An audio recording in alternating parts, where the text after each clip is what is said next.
Here's my list of main points that I, from the Noach dialectic. And maybe I'll start off with that. That seems to be a little simpler to get a grip on, first of all.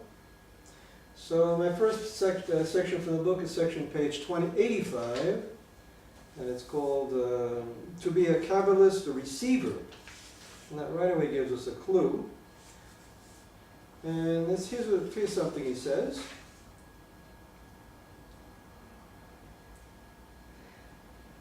There's so much light in the world. As long as the world is existing, there is so much light coming down from heaven. It's unbelievable how much energy there really is. So what happens to it? Sadly enough, most of it is just floating around. Nobody picks it up. Nobody stops to pick it up. You know what Noach did? Can you imagine one good man in a whole lot?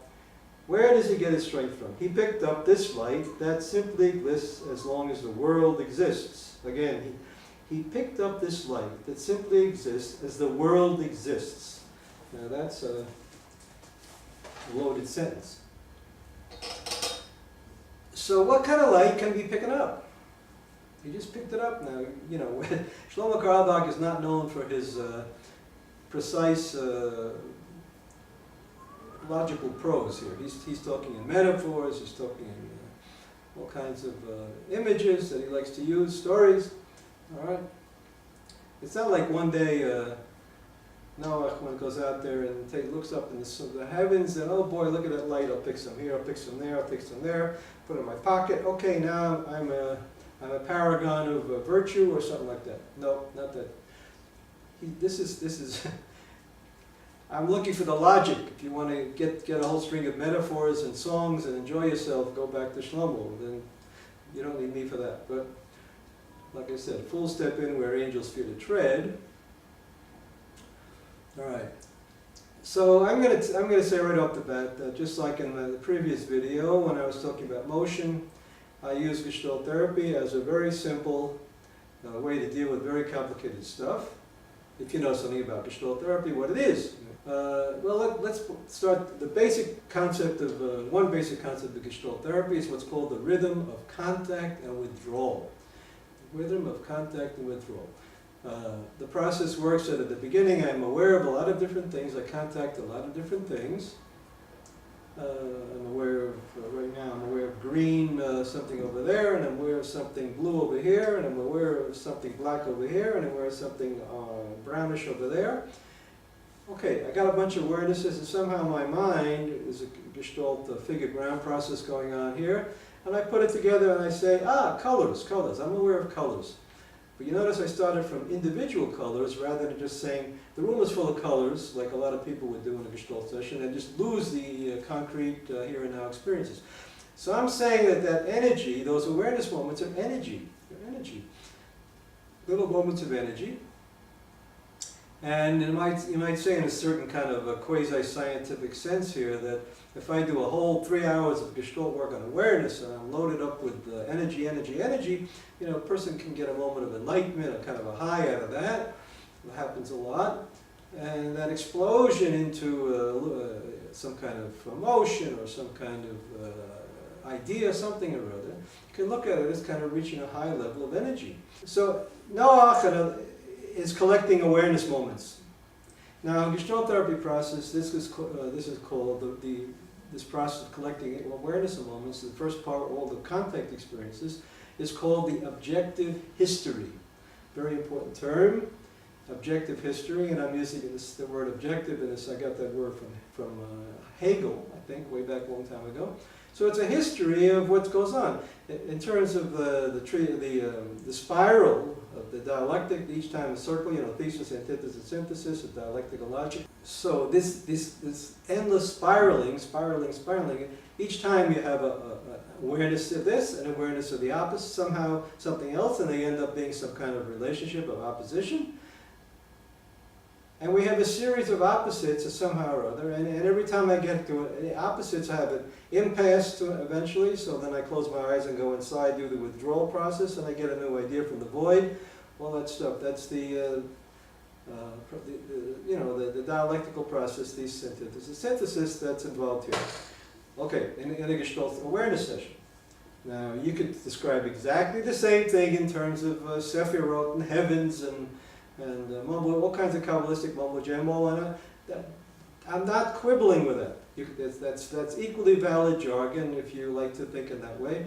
But what I'm talking about is something that I could do with a person in an hour, half an hour, not 3 hours, and see results in front of my dumb scientific nose there without having to get involved in a lot of mumbo jumbo.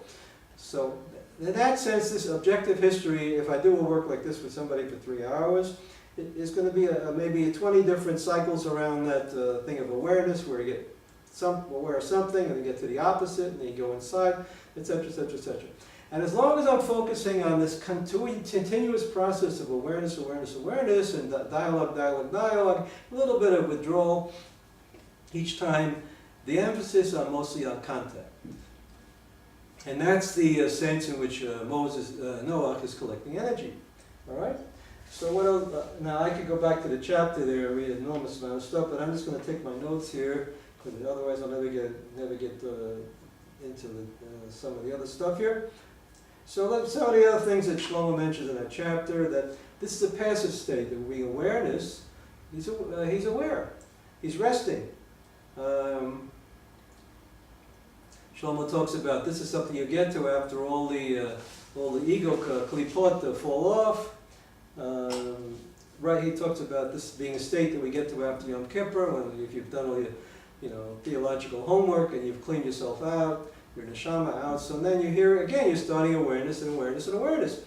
Every child, in a sense, is in a certain hypothetical sense, is it a kind of a blank book, blank blackboard or something, that sheet of paper that starts writing from scratch, Of course, it never happens, but this is idealistic thinking. And so at the end of that chapter, begins page 85, we see Noah as a symbol of a covenant. The covenant that this world will always be renewed, because this awareness stuff is endless, and if it didn't happen, the person wouldn't be alive, An amoeba is in contact with another amoeba, or with the water, or with what he's nibbling at that moment. That basic process of an organism relating to either to environment, or to its own body, or to its needs or fantasies or whatever, that is by definition endless, because otherwise there'd be nobody around to talk about it. So going back, that was an organismic model, Awareness is a spiral here is an organic process. You see it in the helix of DNA. You see it in the spiral of the Kabbalah.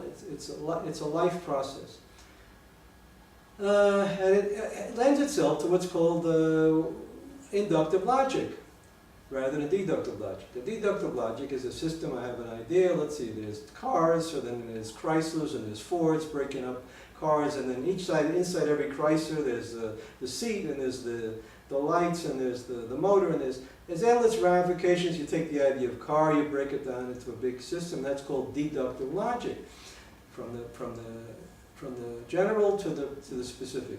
The opposite of that is inductive logic. I start from a million moments of awareness, and by doing what I just did, there's an integrated process goes on until we get to the big explosion or enlightenment moment. And the whole idea of glory of God, the same process, the Hebrew word for glory, kovod, tangibility. Tangibility. What's tangible? I'm aware of this, I'm aware of that. Everything is tangible, and it's a kind of integral calculus. We add them all up from 1 to infinity, and that's the glory of God at that moment, or however. All right, next. So that's an organic system. That's Aristotelian, Maimonides type thinking. Now, what's the opposite of that? Okay.